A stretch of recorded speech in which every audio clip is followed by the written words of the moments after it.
Praise the Lord. Praise the Lord. I want to greet you in the name of Jesus. मैं आपको यीशु मसीह के नाम से अभिवादन करता हूँ। We are studying through the gospel according to Mark. और हम मरकुस का पुस्तक का अध्ययन कर रहे हैं। We just saw how Jesus was confronted, challenged, rejected by the people who called themselves men of God. और हमने पढ़ा कि कैसे यीशु मसीह को लोगों ने, जो शास्त्री थे, फरीसी लोग थे, कैसे उनको इनकार किया, उनके ऊपर आरोप लगाया। And we also see his own family did not support him in the work he was doing because of the opposition, I believe. और हमने ये भी देखा कि उनके खुद के परिवार वालों ने उनका साथ नहीं दिया। Sounds similar to your life? आपके जीवन से आप इसे जोड़ सकते हो। You see, Jesus still continued on with ministry. और हम देखते हैं कि फिर भी यीशु मसीह ने सेवकाई की। And there is nobody around you to help you, support you. Still, how do you live and do the work that God has given you? जब आपके साथ कोई नहीं होता, जब आपका कोई भी मदद नहीं करता, सहयोग नहीं करता, और फिर भी आप सेवकाई करते हो और परमेश्वर में आप वफादार रहते हो। Jesus, nobody respected him. Very few came along and respected him. Still continued to teach the word and do the ministry.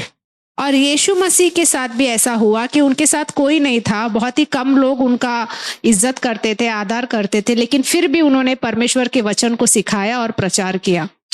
We just studied through verses 31 to 35 how Jesus said, those who do the will of God are his family. जैसे हमने 31 से 35 तक पढ़ा, और जहाँ पे यीशु मसीह ने कहा कि जो कोई भी परमेश्वर की इच्छा पर चले वो ही उनका परिवार है। All through this we have seen that Jesus is clearly saying, you who believe in me and have received me is my own family. और यीशु मसीह ने उन्हें कहा कि जो कोई भी मुझ पे विश्वास करता है, जिस किसी ने भी मुझे ग्रहण किया है, वो ही मेरा परिवार है। That's what Jesus has to tell you. और वही यीशु मसीह आपसे कह रहे हैं। Whether people are there with you or not. चाहे लोग आपके साथ हो या ना हो, Whether people support you or not. चाहे लोग आपको सहयोग देते हैं या नहीं, If you have received Jesus, लेकिन अगर आपने यीशु मसीह को अपनाया है, he will be with you. वो आपके साथ रहेंगे, He will help you. वो आपकी मदद करेंगे, He will support you. और वो आपको सहयोग देंगे। If need be, he will carry you till the end. अगर जरूरत पड़ा तो वो आपको उठाकर चलेंगे। Happy? आप खुश हैं? You see, God's word is very clear about everything, even today, that we go through. और हम देखते हैं कि परमेश्वर का वचन है, बहुत ही साफ साफ उसमें दिया गया है, और आज भी हम वो देख पाते हैं। I like to read the Bible, I like to study the Bible, and I like to teach the Bible as it is. और मुझे बाइबल पढ़ना बहुत अच्छा लगता है, बाइबल का अध्ययन करना बहुत अच्छा लगता है, सिखाना बहुत अच्छा लगता है, जैसे बाइबल में दिया है वैसे। It changed my life. और बाइबल का अध्ययन करने से मेरा जीवन बदला है। So I want to bring this pleasure, this blessing of studying the Word of God to you as well. तो इसलिए ये पढ़ने का, अध्ययन करने का जो आशीर्वाद है, मैं आपको भी बांटना चाहता हूँ। So we are moving into chapter 4 now. और अभी हम 4था अध्याय में जा रहे हैं। Verse 1. पहला वचन। Again he began to teach by the lake. Such a large crowd gathered around him, and that he got into a boat on the lake and sat there while the whole crowd was on the shore by the lake. वह फिर झील के किनारे उपदेश देने लगा, और ऐसी बड़ी भीड़ उसके पास इकट्ठा हो गई कि वह झील में एक नाव पर चढ़कर बैठ गया, और सारी भीड़ भूमि पर झील के किनारे खड़ी रही। Now the crowd is watching Jesus on the boat on the sea. और हम देखते हैं कि जो भीड़ है वो यीशु मसीह को देख रहे हैं, वो नाव में है। They were standing in the land, वो लोग सब भूमि में खड़े थे, facing the sea. झील के तरफ कर। And the Son of God, Jesus Christ, is on the boat. और परमेश्वर का पुत्र यीशु मसीह नाव पर बैठे हैं। It's a beautiful scenario, right? हम बहुत ही सुंदर चीज यहाँ पे देख रहे हैं। Jesus loved beautiful places. यीशु मसीह को सुंदर जगह बहुत पसंद थी। Jesus did teach the Bible in beautiful places. और यीशु मसीह ने बहुत ही सुंदर जगह पर उन्होंने प्रचार किया। The whole multitude was standing on the land to just see what Jesus is going to teach next. और सारा भीड़ भूमि में इकट्ठा होकर वो सुन रहे थे कि अभी यीशु मसीह क्या प्रचार करने वाले हैं। Come what may, Jesus didn't stop teaching. चाहे कुछ भी हो जाए, यीशु मसीह ने प्रचार करना बंद नहीं किया। Verse 1, again he began to teach by the sea. पहला वचन, वह फिर झील के किनारे उपदेश देने लगा। The religious leaders hated him. जो धार्मिकता के जो गुरु थे वो यीशु मसीह से नफरत करते थे। Pharisees hated him, the scribes hated him. फरीसी और शास्त्री लोग उनसे नफरत करते थे।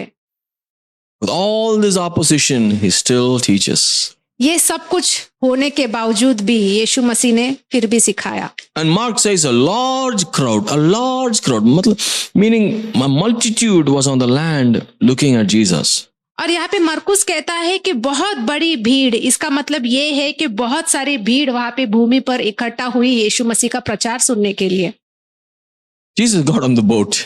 और यीशु मसीह नाव में आ गए। So he slowly moved from the shore and went into the sea, where in the banks of the water, where the boat is just, stable. और वो धीरे से झील में से एक नाव पर चढ़ गए और वो जो नाव था पानी के बीच था। Jesus is on that. और यीशु मसीह उस पर थे। From top angle, if you see, it's beautiful. The ocean, there's a boat, Jesus on it, and the crowd in the bank. अगर आप ऊपर से देखेंगे तो आप देख पाएंगे कि यीशु मसीह नाव पर बैठे हैं, पूरे जगह पर पानी है और सब लोग भूमि पर खड़े हैं। It's like the Israelites standing before the sea when they are about to cross the Red Sea. और वो ऐसा है कि इजरायली लोग समंदर के वहां पे खड़े हैं जब वो लाल समंदर को पार करके जाने वाले हैं। The whole crowd saw a beautiful backdrop, a blue scenery behind Jesus. और सब भीड़ ने बहुत ही अच्छा सुंदर जगह देखा जहाँ पे यीशु मसीह पानी के बीच में थे और लोग वहां पे थे।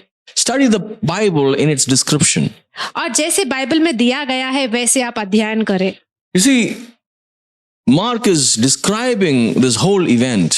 और हम देखते हैं कि मरकुस यहाँ पे पूरा स्थिति का वो यहाँ पे बता रहे हैं। So we can understand how beautiful was this location. तो हम ये समझ सकते हैं कि कितना सुंदर वो दृश्य था। Verse 2. वचन 2, He taught them many things in parables, and in his teaching he said to them, और वह उन्हें दृष्टांतों में बहुत सी बातें सिखाने लगा और अपने उपदेश में उनसे कहा। What are parables? दृष्टांत क्या है? See, parables are things that are set alongside, like the truth that God has set alongside for those who are seeking only to know. दृष्टांत उन लोगों के लिए है जो सच में आत्मिक रूप से परमेश्वर की खोज कर रहे हैं ताकि वो समझ सके कि परमेश्वर क्या बोल रहे हैं। The truth that is set alongside is parable.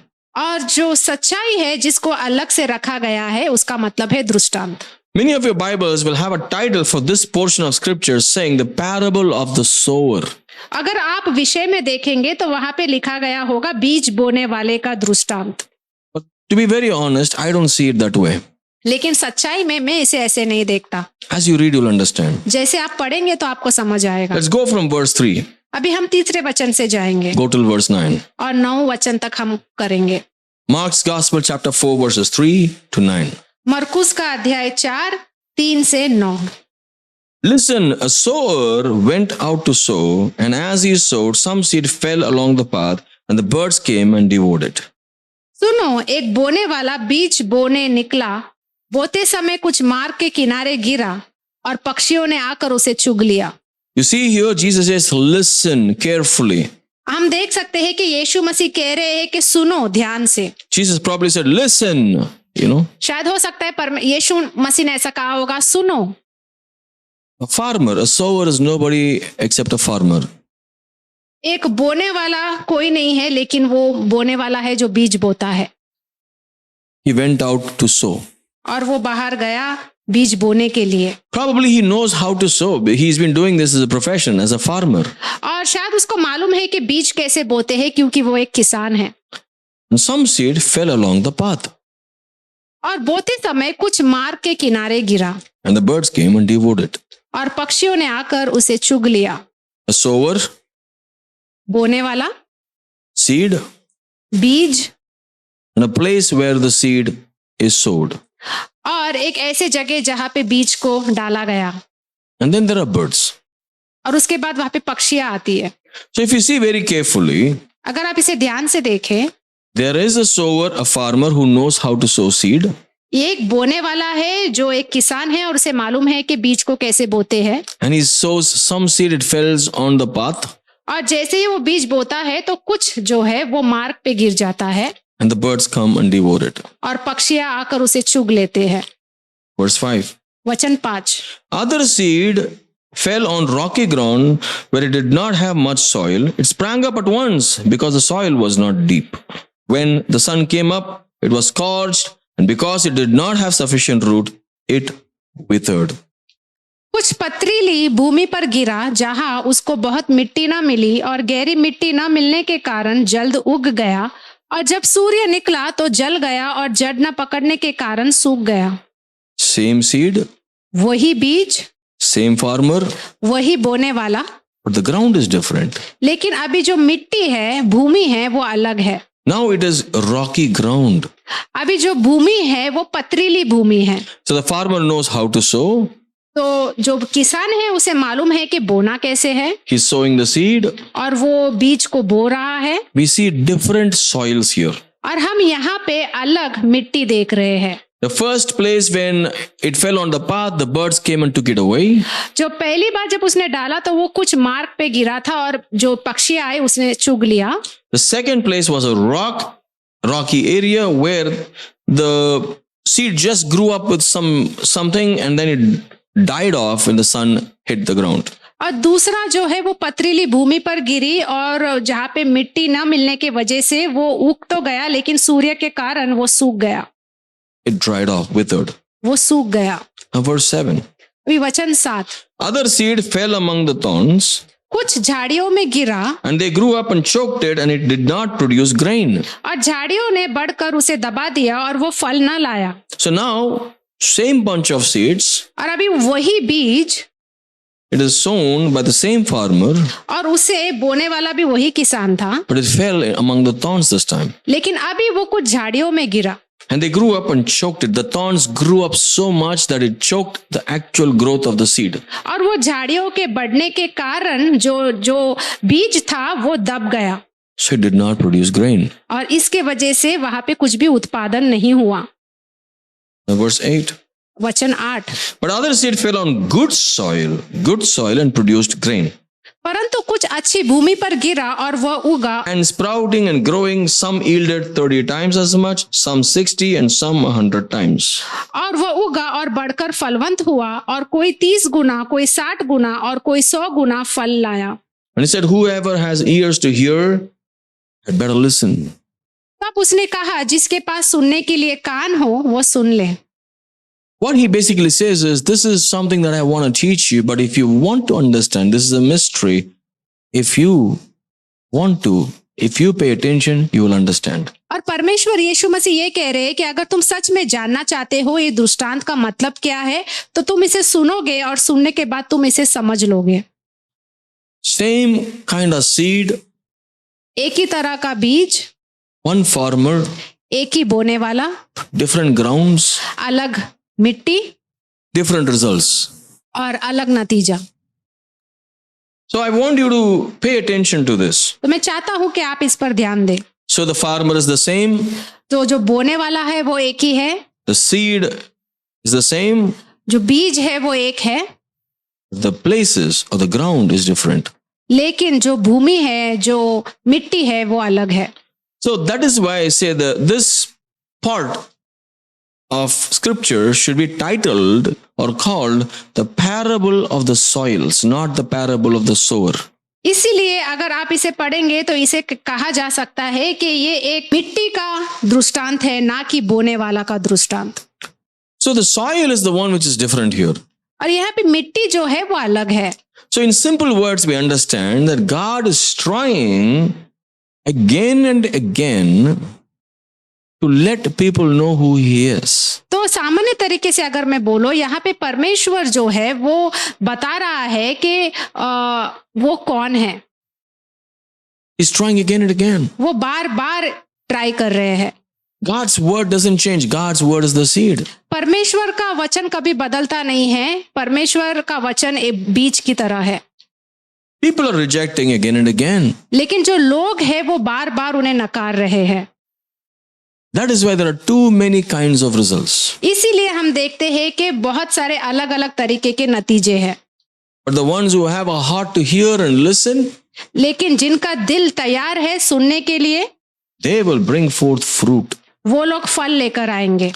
30, 60, 30 Guna, 60 Guna 100 times. और 100 गुना। It's about the receiver's state of heart really brings forth the result.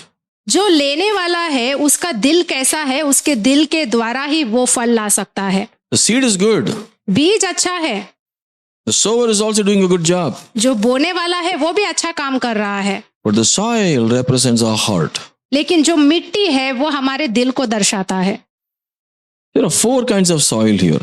यहाँ पे हम 4 तरह की मिट्टी देखते हैं।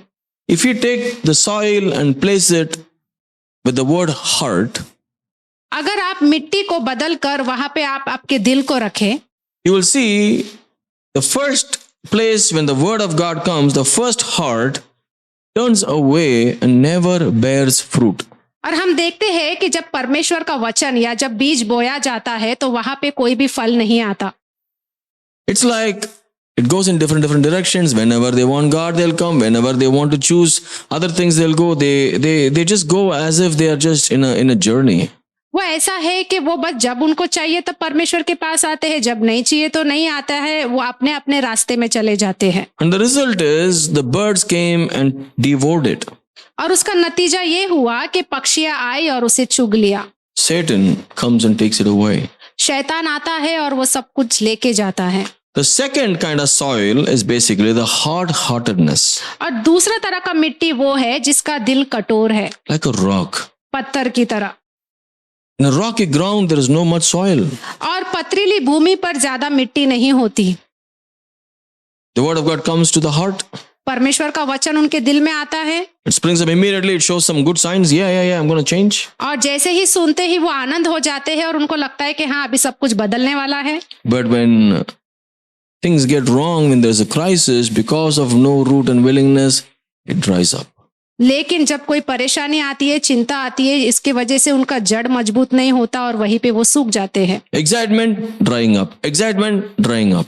उत्साहित हो जाते हैं फिर सूख जाते हैं, उत्साहित होते हैं फिर सूख जाते हैं। You will see that और वो आप देखेंगे in the Christian life. क्रिस्ती के जीवन में, That is hard-heartedness. और उसको कहते हैं दिल की कठोरता। The first kind of heart will not produce any good result. पहला तरह का जो दिल है उससे कोई भी नतीजा नहीं आएगा। The second one brings forth a little bit, but it will die up. It will never exist longer. और जो दूसरा तरीके का दिल है उसमें वो थोड़ा सा लेकर आएगा, लेकिन बाद में वो सूखे होने की वजह से मर जाएगा। The third one is among the thorns, which is the heart that has worries and worldliness. और तीसरे तरीके का जो दिल है वो झाड़ियों से गिरा हुआ है, उनके अंदर बहुत सारी चिंताएं हैं, परेशानियां हैं। And as worries come, as troubles come, as anxiety takes over, they are choked and they don't produce any fruit. और जैसे ही वो चिंताओं में घेर जाते हैं तो वो जो है चोक हो जाते हैं और वहां से कोई फल नहीं लेकर आ पाते।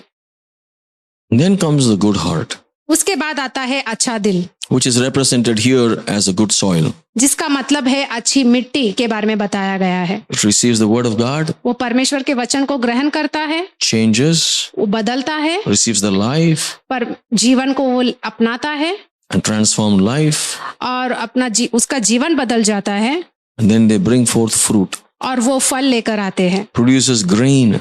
और वो लोग फल लेकर आते हैं। It sprouts, grows, some 30, some 60, and some 100. और वो बढ़ता है और कुछ 30 गुना, कुछ 60 गुना और कुछ 100 गुना फल ले आता है।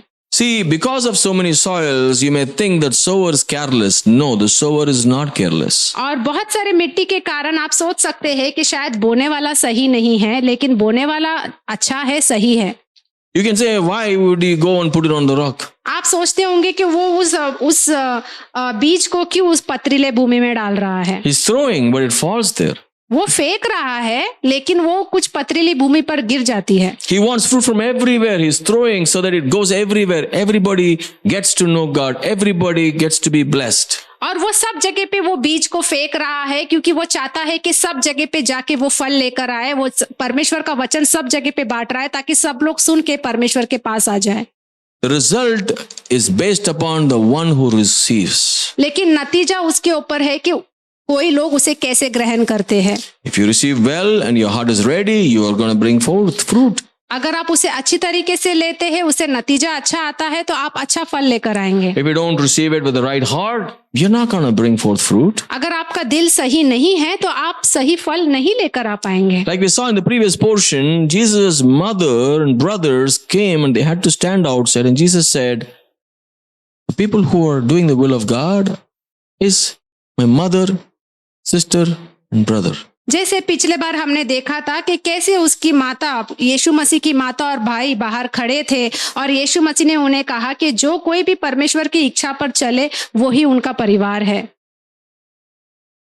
It's like, because I'm born in a particular family, क्योंकि वो एक परिवार में पैदा हुए हैं, I'm a Christian, doesn't make sense. मैं क्रिस्ती हूँ, ये मायने नहीं रखता। Oh, because I took baptism once, I'm a Christian, but I'm just walking in the way, I feel right now, doesn't make you a Christian. और आपने बपतिस्मा लिया इसलिए आप बोलते हो आप क्रिस्ती है, लेकिन मैं अपने हिसाब से चलूंगा, जैसे मुझे अच्छा लगता है वैसे चलूंगा, तो वो सही क्रिस्ती नहीं है। Oh yeah, I believe in Jesus, but there are so many tension and worries, so I walked away. No, it doesn't make sense. हाँ, मैं क्रिस्ती हूँ, लेकिन बहुत चिंताएं और परेशानी की वजह से मैं परमेश्वर से दूर गया हूँ, ये सही नहीं है। See, God's word doesn't change. देखो, परमेश्वर का वचन कभी नहीं बदलता। Unless you want to bear fruit. जब तक आप फल नहीं लेकर आते। Unless you want to bear fruit. जब तक आप चाहते हो कि मुझे फल लाना है। Unless you want to bring forth 30 and 60 and 100-fold fruit, you don't desire it. जब तक आप ये इच्छा नहीं रखते कि मुझे 100 गुना, 30 गुना या 60 गुना ज्यादा मुझे फल लाना है, ये आपके अंदर वो इच्छा होना चाहिए। If not, you cannot really walk after Jesus and bring forth fruit. अगर आप में वो इच्छा नहीं है तो आप कभी भी यीशु मसीह के साथ चलकर वो फल नहीं ला सकते। If your heart is not good and ready for Jesus and receiving Jesus and His teaching, अगर आपका दिल तैयार नहीं है, परमेश्वर को ग्रहण करने के लिए तैयार नहीं है, वो सिखा रहे हैं, जो वचन सिखा रहे हैं वो लेने के लिए अगर आप तैयार नहीं है, you're not making your heart ready to listen to the word of God. इसका मतलब ये है कि आप आपके दिल की तैयारी नहीं कर रहे हैं परमेश्वर का वचन सुनने के लिए। You're so upset. आप गुस्से में हैं। You're so angry about things. आप गुस्से में हैं कोई चीज को लेकर। You're so worried about things. आप चिंताएं कर रहे हैं। You're not letting your heart be soft and you're keeping it so strong because of all that you've gone through. और आप आपके दिल को कोमल नहीं बना पा रहे हो, लेकिन कठोरता में आप अपने दिल को रख रहे हो, क्योंकि जो कुछ भी आपके साथ हुआ है उसके कारण आपका दिल कठोर हो गया है। You're not ready to walk away from the past and the ways that you walked before. और आपका जो भी बीता हुआ जीवन था उसे आप भूलने के लिए तैयार नहीं हो और आप आगे बढ़ने के लिए तैयार नहीं हो। See, the seed is not different. It's the same kind of seed. अगर आप बीज को देखेंगे तो वो अलग नहीं है, वो एक ही बीज है। The sower is the same. और जो बोने वाला है वो भी वैसे ही है। God is the same yesterday, today and forever. और हमारे परमेश्वर जैसे कल थे वो आज है और आने वाले समय में भी वैसे ही रहेंगे। The farmer that is represented here is God Himself. और यहाँ पे जो बोने वाला है यहाँ पे परमेश्वर को दर्शाता है। And the seed is the word of God. और जो बीज है वो परमेश्वर का वचन है। The soil is the heart. और मिट्टी जो है वो हमारा दिल है। This is the secret of the kingdom. और ये ही परमेश्वर का राज्य का रहस्य है। If you see clearly, अगर आप सही से देखेंगे, the next portion of scripture talks about this clearly. और यहाँ पे आगे वाले भाग में यहाँ पे साफ साफ दिया गया है। We'll study about this in the next study. और इसके बारे में हम अगले बार इसका अध्ययन करेंगे। But if you pay attention, out of 100, opportunities, only 25% of the opportunities are bearing fruit. लेकिन अगर आप देखेंगे 100 में से सिर्फ 25% जो लोग हैं वो फल लेके आ रहे हैं। That's the success of preaching the word of God. और वो ही सफलता है जब हम परमेश्वर का प्रचार करते हैं, वचन बांटते हैं। Not everybody is going to follow. सब लोग इसके पीछे नहीं चलेंगे। Not everybody chooses to receive the word of God and change. सब लोग परमेश्वर का वचन को लेकर नहीं बदलेंगे। And Jesus is telling this to the crowd. You see that? और यहाँ पे यीशु मसीह भीड़ को ये कह रहे हैं। Lot of people there. बहुत से लोग वहां पे इकट्ठा हुए हैं। He makes it clear to them saying only a few are going to follow me. और वो साफ साफ कहते हैं कि सिर्फ कुछ ही लोग इसके पीछे चलेंगे Not everybody wants what Jesus wants to say. और सबको वो नहीं चाहिए जो यीशु मसीह कह रहे हैं। What about you? आपके बारे में क्या? The crowd wants only miracles, healing, blessings. और जो भीड़ है उनको सिर्फ चमत्कार चाहिए, चंगाई चाहिए, आशीर्वाद चाहिए। And people want something new, variety. That's all they want. और लोगों को सिर्फ नया नया चीज चाहिए। People only want to see what looks beautiful. और जो लोगों के आंखों में सुंदर दिखता है वही उन्हें चाहिए। People want to be carried away with these things. और इसी में लोग बहक जाते हैं। How can I be blessed? मुझे कैसे आशीर्वाद मिलेगा? How can Jesus bless me? कैसे यीशु मसीह मुझे आशीर्वाद देंगे? Oh, I'm going out. Jesus, protect me. हे परमेश्वर, मैं बाहर जा रहा हूँ, मेरी रक्षा कर। Good. God will help you. अच्छी बात है, परमेश्वर आपकी मदद करेंगे। But God is not the watchman outside your house. लेकिन परमेश्वर आपके सिक्योरिटी या वॉचमैन नहीं है जो आप बाहर रह के आपका वो ध्यान रखेंगे। God wants to care for you and protect you for sure. हाँ, जरूर परमेश्वर आपका ख्याल रखते हैं, वो आपका ध्यान देना चाहते हैं। He is the king who watches over you. वो हमारे राजा है जो हमारी रक्षा करते हैं। Pay attention. तो आप ध्यान दें। How do you treat God and His word? और आप परमेश्वर के साथ कैसे पेश आते हो, उनके वचनों को आप कैसे लेते हो? How's your heart? आपका दिल कैसा है? Is it soft? क्या वो कोमल है? Is it ready? क्या वो तैयार है? Are you wanting to bear fruit? क्या आपको सच में फल लाना है? Or are you hardening your heart? या फिर आप आपके दिल को कठोर कर रहे हो? Are you rejecting God's voice? क्या आप परमेश्वर की आवाज को नकार रहे हो? Are you just watching Jesus, how beautiful He is, and not walking after Him? या तो फिर आप सिर्फ देख रहे हो कि कितना सुंदर है यीशु मसीह, लेकिन उनके पीछे चलने के लिए आप तैयार नहीं हो? Or are you saying, because I'm part of this church, I'm a Christian? या तो फिर आप कह रहे हो कि मैं इस कलीसिया का भागीदार हूँ इसलिए मैं क्रिस्ती हूँ। Good Christian. अच्छा क्रिस्ती। Oh, my pastor is good, so I am also a good Christian. हाँ, मेरा पासवान अच्छा है इसलिए मैं भी एक अच्छा क्रिस्ती हूँ। Oh, I'm born in this family, so I am also a Christian. हाँ, मैं इस परिवार में पैदा हुआ हूँ इसलिए मैं भी क्रिस्ती हूँ। Oh, my forefathers were Christians, that's why I'm also a Christian. हाँ, मेरे पूर्वज लोग क्रिस्ती थे इसलिए मैं भी क्रिस्ती हूँ।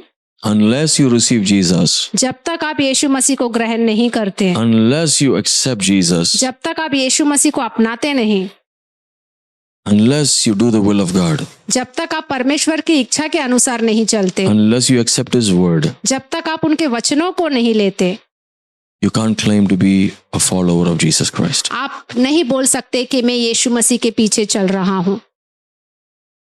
I want to challenge you today to turn and look at your heart for the reason why you're following Jesus or call yourself a Christian. और मैं आपको अभी चुनौती देता हूँ कि आप आपके दिल में खोजें और देखें कि क्या आप सच में एक क्रिस्ती हो, आप सच में यीशु मसीह के पीछे चल रहे हो। Take some time out today. उसके लिए आप कुछ समय निकालें। And then we'll study tomorrow और उसके बाद हम कल फिर से पढ़ेंगे in the next episode. अगले एपिसोड में। God bless you. परमेश्वर आपको आशीष दे।